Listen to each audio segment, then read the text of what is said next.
this is per Ross Dellinger on this, and I apologize for looking out because I cannot memorize all this stuff.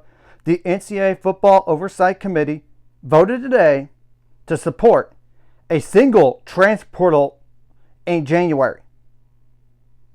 The administrative committee still needs to formally adopt the change later. The 10-day window is expected to open January 2nd, and that day makes a lot of sense to me when you look at it.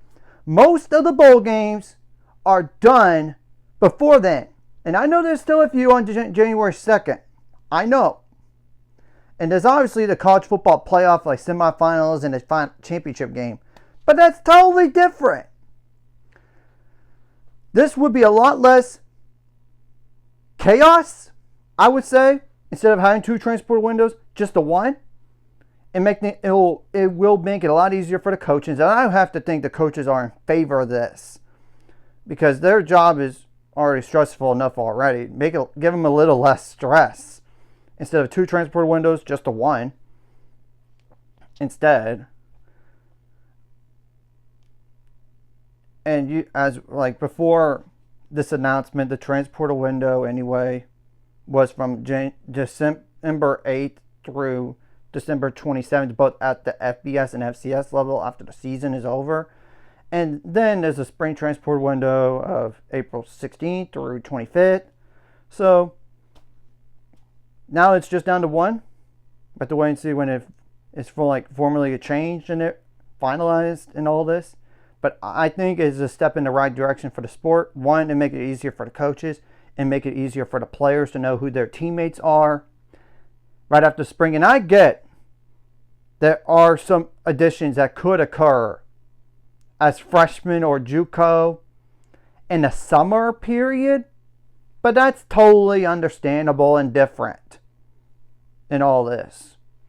And there's always a question of, what if the head coach takes a different job late, like during the spring, or decides to retire, or what if they get fired? There's always obviously that question, because I know that the answer would be those players could technically enter the portal. What's going to happen to them then?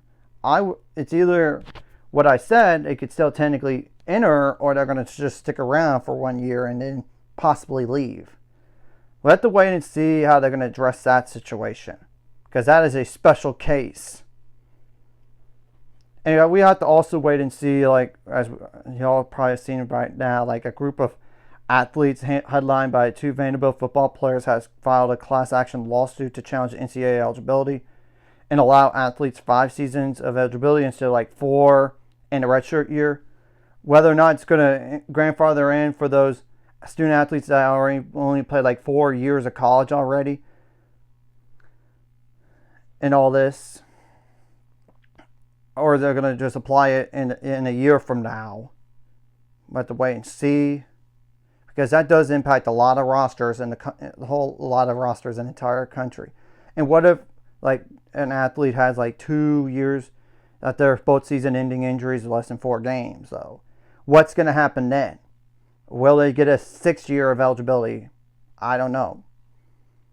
And obviously, if you're good enough to be gone after 3 years, you could still go to the NFL draft, I would assume. Yeah, you should be. And same thing goes for your 4th year, seniors. So we'll have to wait and see. So anyways, if you like this content, hit the subscribe button, and see you guys later on the road to 800 subscribers. Goals, ultimate goal is 1,000 more. So my money this course, video, comment video really helps YouTube algorithm. Some more people see it. Sharing the video does help as well. Some more people can watch. And for watching. And now subscribe, hit subscribe button, free notification bell as well. And if that lawsuit does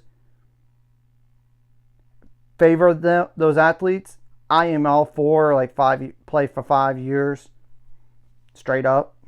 It's more like what they're going to do with those 6-year guys that 2 injured out for the years early on, and even the preseason. What they're going to do then, I don't know. It's something for them to figure out.